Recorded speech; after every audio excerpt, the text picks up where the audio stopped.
sehat jasmani. Persyaratan syarat untuk menjadi guru PAUD yang pertama yaitu harus sehat, sehat jasmani dan rohani.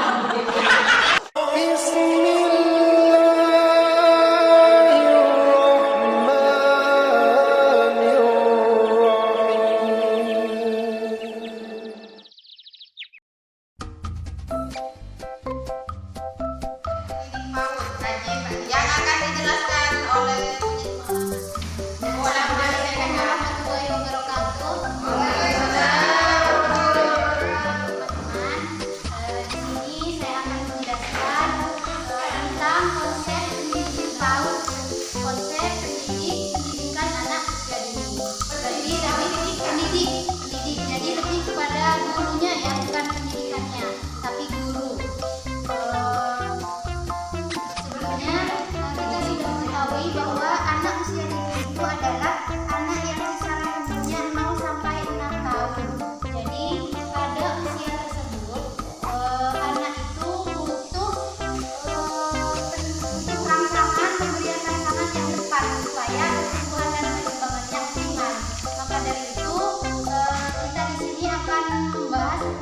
seperti apa pendidik yang tepat untuk pendidikan anak usia dini. Yang pertama adalah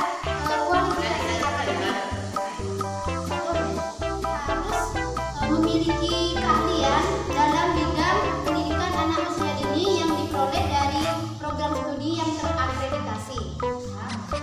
Yang kedua, bagi guru pendamping kan dalam pendidikan anak usia dini itu ada guru pendamping. Pada guru pendamping di sini tidak harus S1 ya, minimal kalau kata peraturannya Kemendikbud dan Kemendiknas minimal lulusan sekolah menengah atas berarti SMK. Tetapi khusus ada syarat khususnya, meskipun ijazahnya itu diperbolehkan SMK untuk guru pendamping, tetapi harus memiliki sertifikat pelatihan atau khusus pendidikan anak usia dini. Yang kedua, konsep yang kedua yaitu kompetensi pendidik.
syarat untuk menjadi guru PAUD yang pertama yaitu harus sehat, menalir lojo,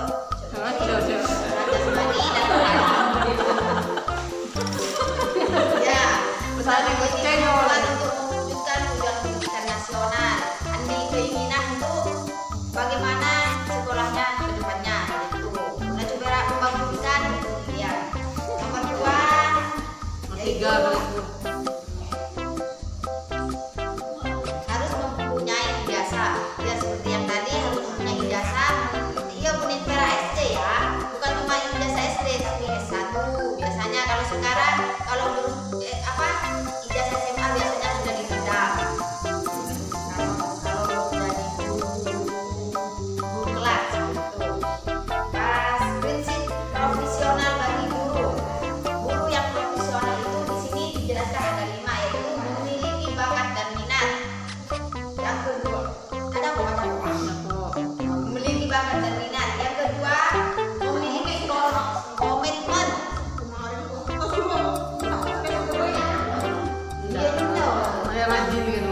Memiliki bakat dan minat. Nomor 2, andi komitmen, mempunyai komitmen. Nomor 3, mempunyai kualifikasi akademik ya, ijazah 2. Nomor 4, memiliki kompetensi. Nomor 5, memiliki tanggung jawab. Harus bertanggung jawab. Iya, bertanggung jawab pada anak didiknya dan juga di sekolah. Terus kewajiban dan hak pendidik PAUD. Kewajibannya bagi seorang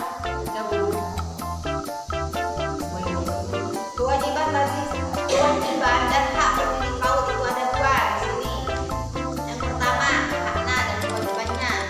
Haknya ialah berhak mendapat insentif baik dalam bentuk materi, penghargaan, lingkungan yang mendukung penghargaan untuk peningkatan kinerja sesuai. Berarti seorang guru PAUD berhak dan mendapatkan seperti gaji. Hah? Gaji best, gaji apa?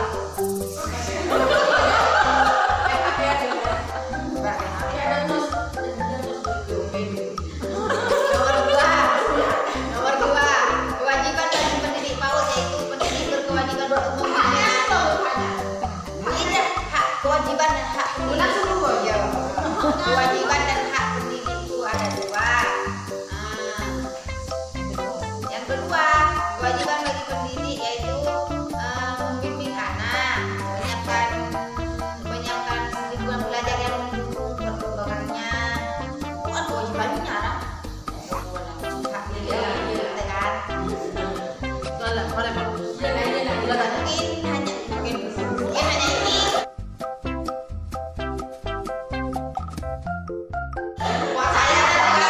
Saya buka dengan pertanyaan banyak.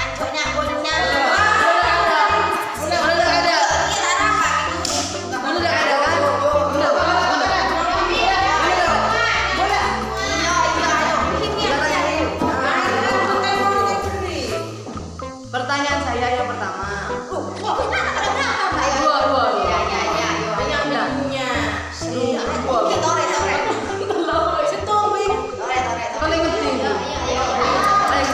Pertanyaan saya, bagaimana pendapat atau tanggapan dari materi tentang hak dari pendidik yang berkaitan dengan tadi contohnya adalah insentifnya.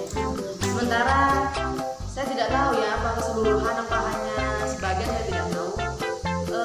Sementara untuk insentif saja kalau pengalaman saya itu kan biasanya kalau tidak salah per 1 semester. Sedangkan di lapangan kenyataannya adalah ada yang kadang sampai 2 semester 1 tahun gitu ya. Kedua, situ. Pertanyaan saya tadi dijelaskan menjadi psikolog itu pertama kualifikasi akademik harus berijazah S1. Tapi kenyataannya harus PAUD yang berijazah S1. Ini harus kuliah.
sosial media itu banyak yang berkeluh kesah seperti ini, namun kenyataannya oleh pihak pusat itu tidak ada timbal balik seperti itu. Kemudian kita sebagai guru bagaimana, apa yang harus kita lakukan? Nah, mungkin ya sudah kita wakafkan saja, ya mau apa lagi seperti itu. Ya, mendengar Lebih sama ya. Kejadiannya lebih sama ya. Tidak iya, pernah ada sama.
Bukan, saya juga pegang HP, tapi ketika foto apa? Foto apa ini? Ada kegiatan, kan harus diketik. Kalau misalnya bukan diketik, fotonya hasil karya. Ketika ada yang nelpon, ketika saya menjelaskan, ketika ada yang nelpon saya bilang dulu. Baik. Apa cara menghadapi yang lebih senior itu? Sepertinya apa, dengan perkataan yang halus ya, karena bagaimanapun beliau adalah lebih senior. Seperti saya di sana juga ada yang lebih senior, bolona andang kolam tak bolona salah ya. Jadinya harus diberikan pengertian, mungkin karena terlalu tua, mungkin sudah lupa. Kan sudah lupa bagaimana cara mengajar, bagaimana kadang kebanyakan orang yang sudah lebih tua itu kebanyakan terpetipi polana, selain sudah muda-muda tak kira boleh salah lagi. Jadinya untuk berkomunikasi yang kepada yang lebih tua yang tidak sesuai dengan peraturan, sebaiknya dibicarakan bertatap muka, berdua bertatap muka saja, cuma kedua orang biar tidak tersinggung, dan juga diberikan pengertian, meskipun sudah jurusannya juga pernah belajar tentang pendidikan PAUD, mungkin lupa cara mengajarnya, bagaimana teorinya mungkin lupa, jadinya los alose supaya Tambahan ya.